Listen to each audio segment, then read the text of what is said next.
Hey y'all, welcome back to my channel. My name is Adrienne.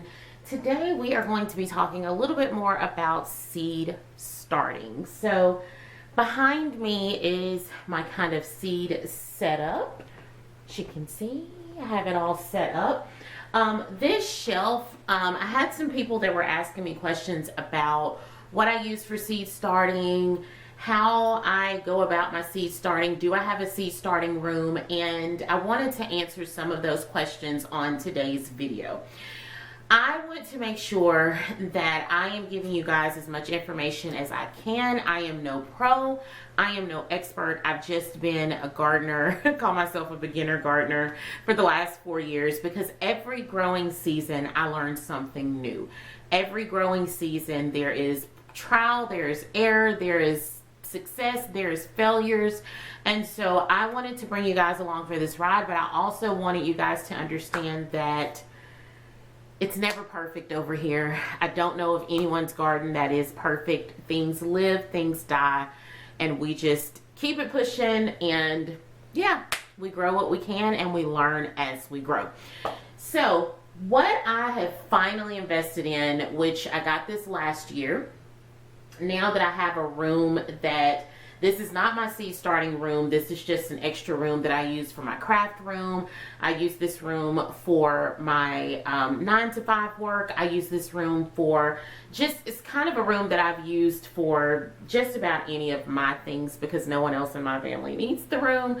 So it becomes my grow room during the growing season. So what I went ahead and invested in was this shelf. Now, I purchased this shelf from Target. I want to say it was either 89 or 90 bucks. I do know that you can get these shelves from other places. You can get them on Amazon. Quick disclaimer with Amazon, when I was looking this shelf up, it was much more expensive to purchase on Amazon. And so that's why I ended up going with Target, because I found a better deal.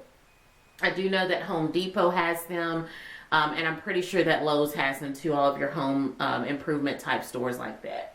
The reason I chose this one is because, and I'm going to show you guys these in just a few minutes, my lights, one of the things that I was struggling with is finding a shelving system that I could use the full length of my lights on.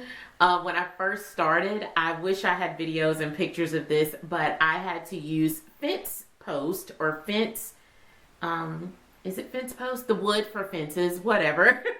And I had to kind of rig it up. I had to do a hook, and because my lights were just way too long for my shelving unit. So I felt like this was the best investment for me. Even if I decide some years to not start seeds, at least when I need it, I have it. So my lights will actually be the length of this shelf. And so I really, really love that, because I don't have to rig things up, make some type of contraption for it, and it works really, really well for me. So I hope that this is not too dark. Maybe I need to bring this closer for you guys to see me. Yeah, I think that's better. That's much better. I'm sorry, guys. I'm still learning how to use my camera. So you can see that I kind of have things set up here. These things are just here because I had my heat mats on each one of these shelves, and so they were rolled up, and so I kind of needed something to help them, to help flatten them out. So I do have my seedling mats on each shelf. As you can see, right now I have 2, 4, 6, 8 mats. Because again, I'm most likely going to be using all of these spaces. One of the things that I'm waiting on, I ended up needing some more surge protectors or power strips for these. So I typically have one going this way, one going that way. My seedling, or my surge protectors, one of the things that I make sure of is that one of my surge protectors, I can basically plug in 8 of these mats, and then I can also plug in my lights. Now with my lights actually have, let me just go get my lights so that I can show you guys that, because it'll be much easier to show you. Here's my lights, friends. So a little bit about these lights. they're probably all kind of tangled together. But what I love about these lights, you can see just how long they are. They are linkable. So if you look on here, I'm trying to hold these up without them falling. They will most likely fall anyway. But as you can see, it says linkable here on the light. And so what that means is basically I can plug another light into each of these lights.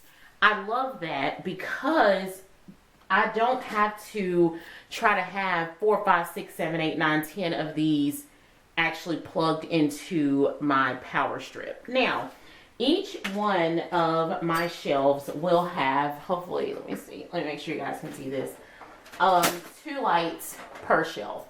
So as you can see, these lights go perfectly here. Now, of course, the lights will be a little bit lower so that, you know, the seedlings don't become leggy and all those things. But I'll have one in the front and kind of one in the, you know, they'll both be kind of in the middle. But that is the reason that, again, my shelf is this long, so that those lights can reach across the entire shelf.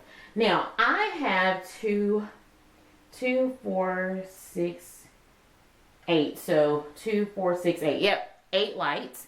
I purchased these lights on Amazon. I did check into like my local Home Depot and different places like that, and I just found a better deal on these. I want to say that they come 4 in a pack, maybe is what it was. And so these just work really well for me. So we'll get this all set up. And what I typically like to use, I have some bungee cords that I use to kind of wrap. Really, I rig it up really, really well, y'all, because I don't know where my little silver hooks are, or maybe I purchased some of those. I may need to just go ahead and see if I can purchase those, or if I purchase them, where they are. Now, last year, they're falling all over the place. This is what I used. I used these little bungee cords, and what I ended up doing was I kind of had them hanging from the shelf, but of course I didn't have them hanging this low. So what I would do is kind of wrap them up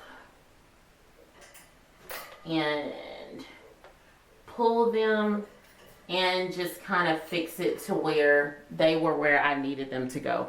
I actually really like the bungee cord option because number one, you can buy these bungee cords for basically cheap, like a container of them, and you can just, you don't have to do any cutting or any of that. You can just basically hang them however you need to.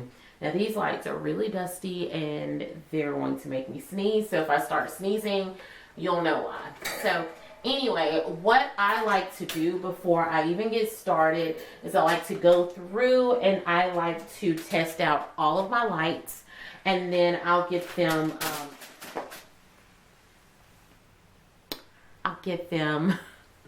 up on the shelf.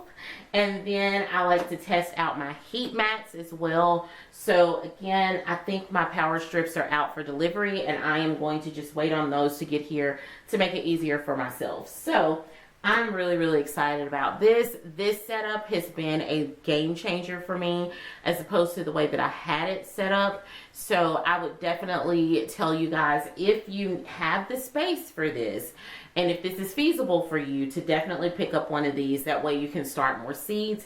Now, typically I have my trays going across here. Sometimes I actually turn them. These are typically only here until they germinate. Once they germinate, I can take these off and I can sit however many I need up here. So that is typically how I do mine. So another thing that I did different this year is with my seed starting mix. Now I haven't even opened this box, but I am going to open it and I'm going to see what this, I wanted to try a different seed starting mix. I may end up going back to the one that I'm used to.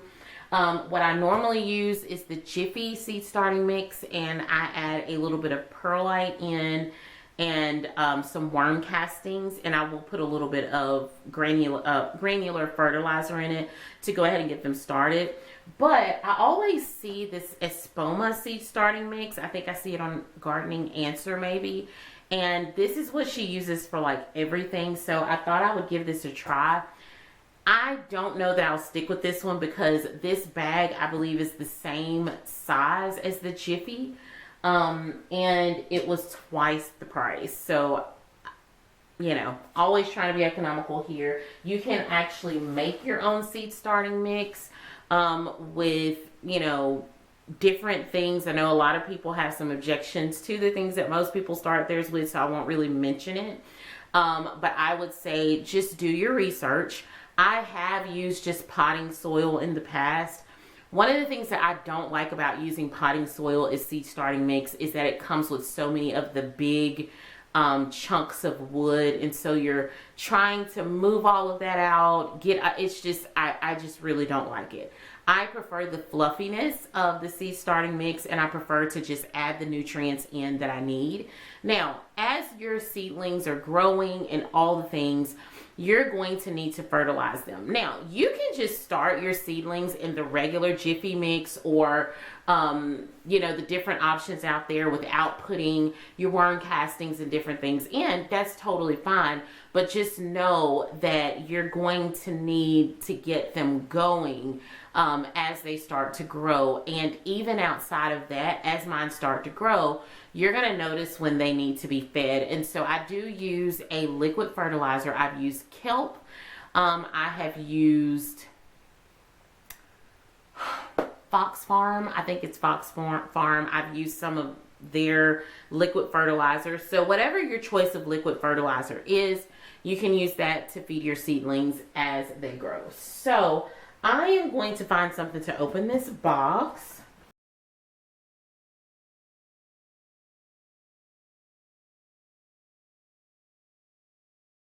A pretty big bag, so this may be bigger than the Jiffy. Now, I ordered this on Amazon, and I ordered it the day before we had the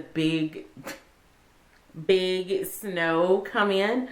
And I was like, oh man, I should have just went out and picked it up. But I'd already ordered it, and it came in a couple of days later. It didn't take that long to get here, so. But anyway, I'm really excited to get these seeds started. I did place orders for my seeds, and I'm waiting on those orders to be shipped. What I will say is that around this time of the year, sometimes it takes a little bit longer with seeds coming in. However, I try to order my seeds not just for the year that we're in, but I try to order them for the fall, and I also try to order them so that I have some for the next growing season. Now, I want to do better about ordering my seeds ahead of the growing season. I always tend to wait until the last minute to order seeds. That's my fault. It's no one else's fault. I know that there's a lot of people that get really, really upset about the shipping times, but I also understand that I need to be patient because just like I'm probably last minute shipping or ordering, other people probably are too. Or you're, you know, forgetting, oh, I need this one, I need this one, I need this one. So it is what it is. However, I have some seeds for my cabbage that I want to go ahead and start. I have some seeds, I think, for my broccoli, cauliflower, those type of things that I'm going to go ahead and start. Now, we are at the end of February. I don't know that I'll be able to get these going to be out for spring. I have no clue. So again, if I can't and I'm able to find them at my local nursery, then that's what I'm going to do. We are still waiting to plant a lot of things out. Now, I will be planting out some pea seeds and different things like that. However, with my cabbages and different things, I'm just going to give them some time to grow. And whatever harvest we can get, if we can get it, I'm totally fine with that because I know that it's kind of iffy in the spring here in Mississippi. Because we don't have a long spring.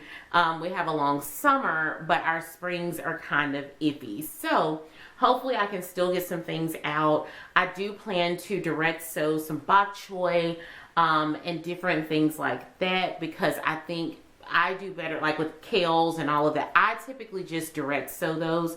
I've never had an issue with getting mine to grow when I direct sow them, unless my seeds are old and there's spotty germination. My spinaches, my lettuces, those type of things, I typically direct sow. I don't even worry about starting them inside, because I typically don't have I just don't have good luck with, or success or great success with starting them inside. Now my cabbages and different things like that, I will go ahead and get those started, and once they germinate, I will of course take them off of the seed mat and just hope for the best there. But the majority of the things that we grow in the spring, we direct sow anyway. So I'm not really feeling the pressure to get those things in, because if anything, we'll wait until the fall to plant out our cabbages, to plant out our broccolis. But as long as we have those things like our kales, our radishes, our turnips, and those type of things, then I'm pretty okay, because we'll do another round of those in the fall as well. So I'm really excited to get this growing season going. I'm really excited to test out my lights. I am really excited to test out these heat mats, and I'm ready to start getting this soil in my bucket. The way that I typically do it is I get a large tote, a storage tote. I pour all of my soil into it. I like to take hot boiling water, and I like to pour that on my soil before I do anything, because call me weird, call me crazy, I don't care. I have purchased potting soil that has had gnat eggs or larvae in it, and I've seen what it does outside to my plants and to my soil. So I would really rather not have that inside of my home. So I don't know that it kills off everything, but I do know that every year that I've used it, and I put hot boiling water on it, and I'm not talking about just like make it soupy. I'm talking about just put enough on there for it to kind of soak it up. You're going to need your soil to be kind of wet anyway. And you don't want it wet to where it's just dripping all over the place. But that tends to eliminate any gnats or anything like that for me. And then I'll also hang the little yellow gnat strips just to be safe inside. But again, when I did that last year and I let it sit for a day or so, I didn't have any issues. I tend to do that and give it a couple of days before I go straight in. So I have kind of the method to my madness. So that is what I do. So again, what I'll do with my soil is I will go ahead and I'll put that in my bucket. I'll probably do that today. I will put some hot boiling water on it. I'll sit it in my garage. Now, I also don't just sit it outside, but I will sit it in my garage for a day or so, let it cool off really well, let it kill off whatever it needs to. That will give me time to get my lights and everything situated on my shelf. That'll give me time to wash any of the containers that I need to wash, and then go from there. I'm going to go ahead and get started on testing these lights out. All right, so this is Editing Adrian, especially for my beginner gardeners out there. I do just want to mention that you will need to go ahead and make sure that you do your own research, especially if you're not choosing these lights. Make sure that you choose a good grow light or a good light that with the correct amount of lumens, because you definitely want to make sure that your seedlings are getting enough light, because that could cause legginess if not, and just other issues. So make sure you're doing your research and check into all the things. All right, guys, so all of my lights work, thank God. And if they didn't, what I would just end up doing is ordering some more. I, again, am going to put the link to the ones, or the exact ones that I purchased. They're actually not extremely expensive. So those I'll have in the description box just in case you're interested in it. I understand that we're all kind of at different places. There are some people that have already started their seeds, some people that will start their seeds way after we start ours. But if you did not know, we are in zone 8A. Now, we were in zone 7B before all of the zone change stuff went on. I think it was last year. However, we're so close to it that I'm still kind of going based off of zone 7B. Now, Our last frost date is April 2nd. However, we tend to not put our plants out until after Mother's Day or around Mother's Day. Now, again, all of that could change, but that is typically the rule of thumb that I have here and that we use. And we kind of wait, because anytime that we've started or put them out before that, we could potentially get those teens, weathers in the teens, doubled. It's always a gamble when we plant out before that. Now, some of our winter crops or spring crops like peas and kale and all of those things, they may be okay to go ahead and put seeds in the ground. And this year, that's what I'm going to test. I would recommend anyone, if you're a beginner gardener, try things out. See what works for you. This year, we're actually going to plant out peas a lot sooner than we typically would. I don't worry so much because those are just seeds that we can put in the ground. And then what I'll do is I'll also grow another succession of those once we get closer to, planting out everything else. So I'm just testing it out. It may or may not work, but what I tend to do is I tend to look at my 10-day forecast and I check to see if we're going to have any freezing temperatures. That's kind of what I go based off. Other than that, I use Farmer's Almanac loosely because I've used that every year, and it really is helpful to kind of check to see, okay, this is when or about. But always remember, as a gardener, and you'll grow into this as you learn more, that it's better for you to start setting those habits for yourself.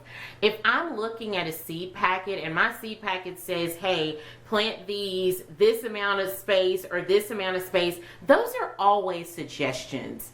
Farmer's Almanac, those are suggestions. The seed websites that tell you the exact days to plant them out, those are suggestions. So all of this is going to take time. All of this is going to be something that you're going to learn as you begin to grow. And that is why I like to say that this is a learn as you grow series, because sometimes what I say may not even work for me. So it's all a gamble. It's all a process, and you've just got to learn, and you will learn. Every year is going to be different. Every year it doesn't work for me to start these seeds or do this, and I've said this in so many of my videos. So don't feel like if one thing doesn't work this year that you have just failed and don't try again. Guys, this is years of trying. I this year am focusing on some things that I've never been able to grow successfully. Would you believe that I am in Mississippi and I have never had a successful year with squash and zucchini? Last year we were able to harvest one zucchini, and it was delicious, y'all. But we've always been overrun with squash bugs. We have tried to stay on top of killing off the eggs before they hatch into squash baby bugs, but we always fail at that. So this year I'm going to be working on quite a bit of companion planting. I'm also going to do better about not planting. I have a friend that goes to church with me that's very successful at growing watermelon. She's very successful at growing squash, and she told me a few ideas. One of the things that I've always done is I have always planted my squash and zucchini and watermelons and cantaloupe and everything right there together. And she was like, no, try not to do that. She also told me about some companion planting that I plan to really, really hone in on this year. So that's research that I'm going to have to do for my own garden. Another thing that we did last year that we absolutely did amazing at was I went ahead and planted rows of cilantro right underneath my tomato plants. Guys, that was like, we were still harvesting cilantro even once it got warm because they were shaded out by those tomato plants, and I absolutely love that. I am hopeful that this year we can invest in a freeze dryer.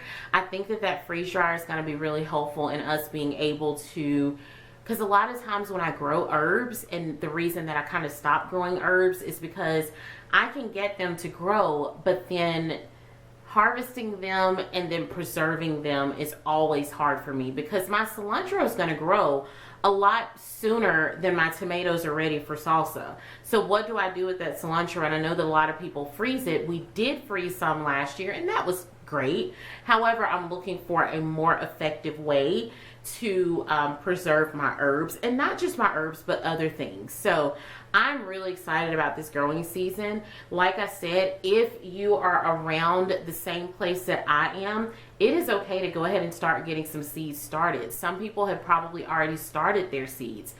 I just tend to start my seeds a lot sooner than I need to, especially my tomato plants, especially my peppers.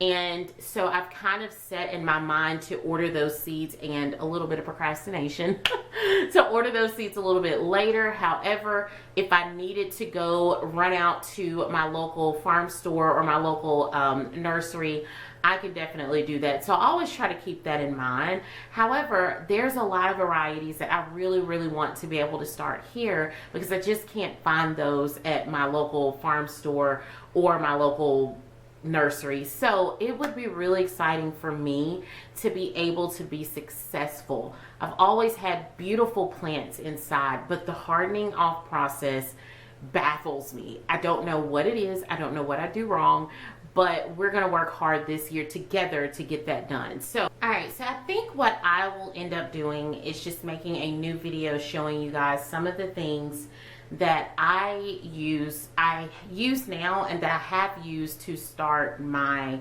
seeds in. Again, you don't have to get the most expensive things. You don't have to go out and spend $1,000 on seed starting because you don't know at this point if you're actually going to love seed starting. Seed starting is something that I'm willing to, at this point in my gardening journey, invest some in because I know how much it saves me to be able to start my seeds. And I also know that there are different varieties that I just can't get from my local nursery that I know that I can start on my own. All right, so thank you guys so much for joining me today for this video, just to give you guys a few things that we use for our seed starting, and to just talk a little bit about our next steps in the seed starting process. I'm really excited about this Learn as You Grow series because I think that it's really helpful to hear about gardening, especially if you're a beginner, from just different viewpoints. There's a lot of YouTubers that I follow that I absolutely love that have helped me along the way, and in that help I've been able to kind of take on my own things, take a little from here and there and make my own experiences, because I think that's what's important. And I don't think that any gardener or every gardener has the same exact process. So again, thank you guys for being here, and if you enjoyed this video, please consider giving it a thumbs up, consider subscribing, share it with your friends, and until next time, friends, bye.